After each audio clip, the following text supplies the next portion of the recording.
او اوس راځو د افغانستان حالات وړاندې زمونږ همکار طاهر خان د افغانستان میدان وردګ ته سفر کړی او هلته یو ځوان سره خبري کړي چې امریکایانو یې په کور چاپی وهلی او څه کسان یې وژلي. راځئ چې دا مختصره مرکه وګورو. دا وخت زه ولاړ یم میدان وردګ چې کوم ولایت دی د هغې شاوخوا کې په یو کلي کې او دلته موږ ته وویل شول چې امریکایان او چې کوم افغان فوجان به په دې کلو کې چاپی هم والي دي، دلته خلک نیولي دي، ځینې خلک پکې د هغوی ژوند هم اخیستل شوی دی. زه ولاړ یم د چا سره نوم راته ووایه. عنایت الله سره ولاړ یم چې عنایت الله یو ورور په ننګرهار کې په جګړه کې ژوند د لاسه ورکړی دی او بل ورور اوس هم طالبانو سره دی. نو دا راته ووایه عنایت الله صاحب چې دلته ستاسو په دې کورونو باندې څو وارې چاپې وهلې شوي؟ د موږ په کورونو باندې خو 15 وارې چاپه وهل شوې ده د وحشي کفار او د هغو له ګوډاګانو له خوا څخه 15 وارې چاپه وهل شوې ده. اول وار چې کله چاپه وهل شوله نو د موږ ورور دغه اوس چې طالبانو کې د دوی ته اول راغی چې چاپه ده رغلله نو چاپه چې وه په دغو کوز کلي کې دلته رارهي وه.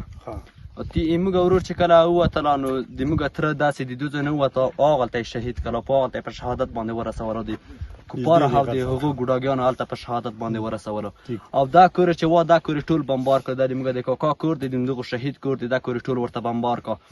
نو کله وحشتونه یې چې کله ډېر وحشتونه یې وکړل نو د ما یو پلار وه یو مې ورور وه دوه مې د کاکا زمن و یو مې کاکا و یو کاکا مې ځلړل. هلته یو بل کلی وه هغه یې وران کړله په بمونو یې والوځوله. یو بر جومات وه هغه یې شهید کړله هغه یې په بمونو والوځو. سبا بېګه ته 2 شپې بعد بیا د موږ ترم چې کله خاورو ته وسپارله کاکا چې شهید یې کړو نو بیا یې بیا چاپه راغلله د هغو نه یوه شپه مخکې بیا بعد بیا چاپه راغلله د موږ کور او دغلته یو بل کور دی دا یې ټول په معنی دا ده چې ستا یو ورور په طالبانو کې و خو لیکن کله چې به چاپه وه نو بس بیا چې هر کور چې په مخه ورتله الوځوه داسې جاسوس وه ورته چې د موږ ورور سم نږدې د طالبانو غټ مشر یې ورته کړی و معرفي کړی و داسې یو جاسوس او څوک به راتله امریکایان به مو یا افغان عسکر ملي اردو څوک به امریکایان ورسره و سپریک ورسره و اردو ورسره و هر بلا چې وه راتلله دلته کمانډو هر شی و راتلل.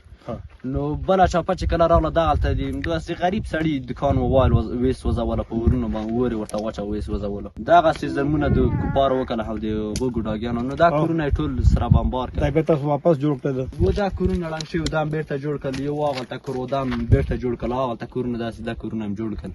نو په خپله هم بیا جوړ کړل که نه حکومت درسره کومک کړی؟ نه خپله بېرته هم جوړ کړل. تاسو خوشحاله یې چې ستا ورور په طالبانو کې دی؟ الحمدلله ډېر د الله نه دا موږ ډېر شکر لرو. اوس تاسو څنګه اوسنۍ وضع څنګه ګورئ؟ یاره الحمدلله ښه وضع دی.